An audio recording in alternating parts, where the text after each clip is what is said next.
जय श्री कृष्णा। जय श्री कृष्णा। आज एक ऐसी कहानी बता रहा हूँ दोस्तों, जो हमारे जीवन में बहुत सार्थक रूप से काम आएगी।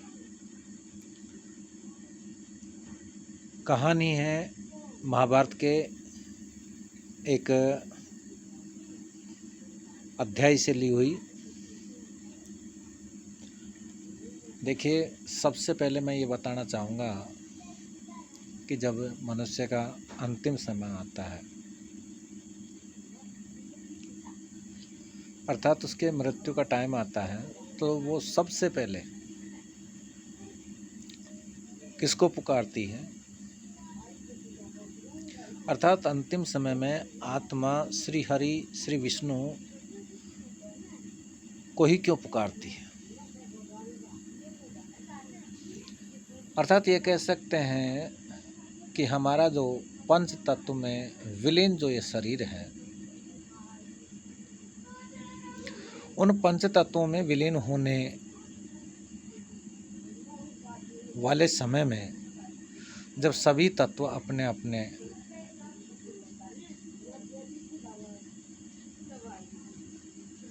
तत्वों में समाहित हो जाते हैं, तो ऐसे समय में बात ये उठती है कि आत्मा तो उनसे परे है, और जब आत्मा उनसे परे है तो सबसे पहले किसको पुकारती है? क्या अपने रिश्तेदार को? क्या अपने सगे संबंधी को? क्या अपनी पत्नी को? क्या अपने पुत्र को या पुत्री को? माता को, पिता को, भाई को, बहन को? सोचने वाली बात है। तो इसमें कर्मों के हिसाब से चलता है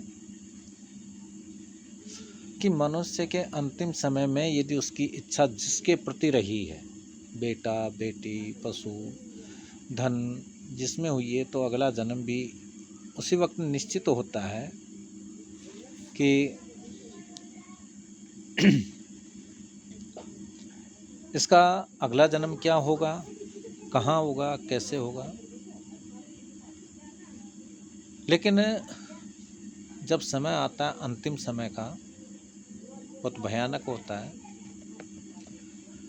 जब एक चिड़िया अपना घोंसला नहीं छोड़ती, तो ये शरीर जब आत्मा छोड़ती है तो निश्चित रूप से आप देख सकते हो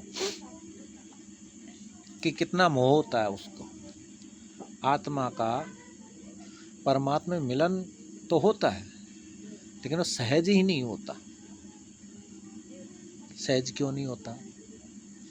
क्योंकि हम एक व्यक्ति से मिलते हैं और 10-20 दिन, महीना, 2 महीना, साल, 2 साल रहते हैं, तो उसके प्रति हमारा जो लगाव है विशिष्ट हो जाता है।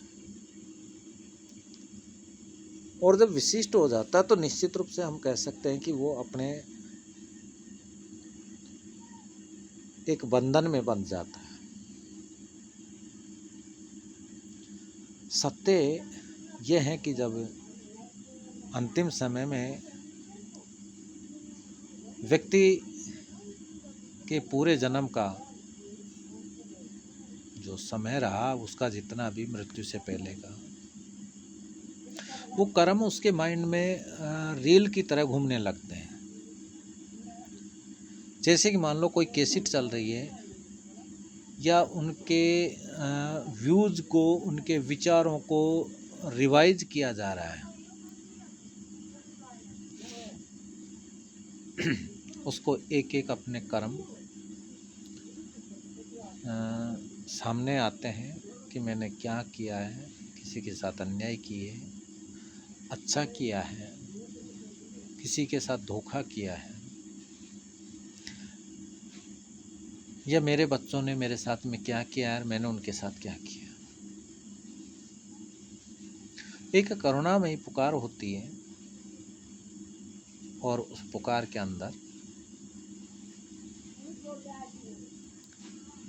आत्मा सिर्फ श्री विष्णु, श्री हरि को ही पुकारती है। और उसके अलावा आत्मा को अपना पूर्व जन्म भी याद आ जाता है, पूर्व कर्म भी याद आ जाते हैं, क्योंकि वो बोल नहीं सकता। ऐसे समय में उसकी मृत्यु शैया के ऊपर वो रहता है तो बोल नहीं पाता, लेकिन उससे पता सब चल जाता है कि मैंने क्या किया और क्या नहीं किया।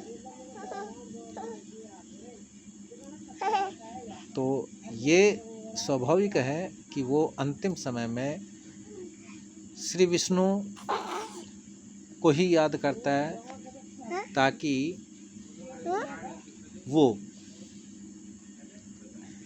वो अपना कर्मों का लेखा जोखा और जो गलतियां हुई है उसको बता सके। तो अंतिम समय में वो श्री विष्णु को याद करता है। और देखिए, ये एक मेरा पौत्र है, ये मेरा पीछा नहीं छोड़ता। तो हो न हो मेरा कर्म पहले कुछ ऐसे रहे हो, इसके ऐसे रहे हो, हमारा वियोग नहीं हो। हाँ, ये देखिए